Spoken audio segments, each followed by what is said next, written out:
Бар бұл өнер арнасы арнама қош келдіңіз. Жұлдызды жаңалықтар туралы соңғы хабарлармен таныс болыңыздар. Жындарға сенемін. Ақан Сатаевтың адам сенгісі жайтқа тап болғаны рас па? Толығырақ айтатын боламын. Қазақстандық танымал режиссер Ақан Сатаевтың хоррор жанрындағы алғашқы фильмін жарыққа шығарды. Режиссердің бұл шешіміне не түрткі болды? Ол шын өмірде тылсым дүниелерге сене ме?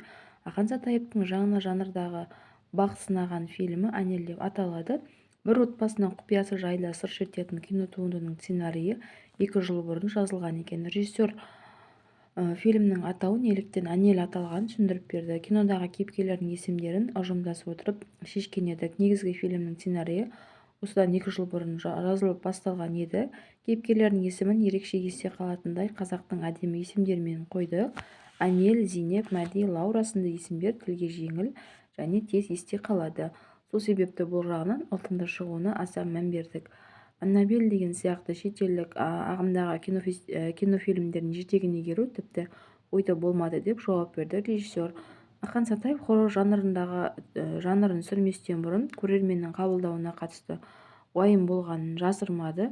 Оның сөзінше, бұған дейін халық жақсы қабылдаған дәстүр фильмінен кейін бұл жанрын қазақстандықтар үшін үйреншікті бағыттардың қатарына қосылып келеді. Медиаға үйреніп қалған қазақ халқы үшін жаңа жанр таңсық дүние деуге келмейді. Әрине уайым болды десе де мақсат касса жинау емес, көрерменге берері мол дүние ұсыну болды. Дәстүр фильмнен кейін халық үйреніп те қалған секілді.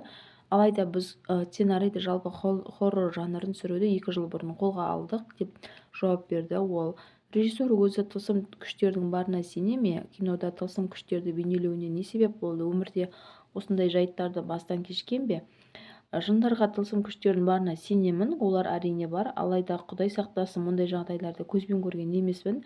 Өмірде де көсекелерінен жолыққандай емеспін. Дүние әдебиеттерде тылсым нәрселер туралы көп жазылған дейді Сатаев.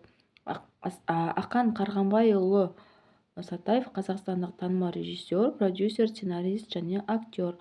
Ақан Сатаевтың алғашқы ірі жұмысы «Рекетер» 2007 жылы жарыққа шыққан. Ол Қазақстандағы алғашқы кассалық фильмдердің бірі болды және $1,15 миллион табыс әкелді.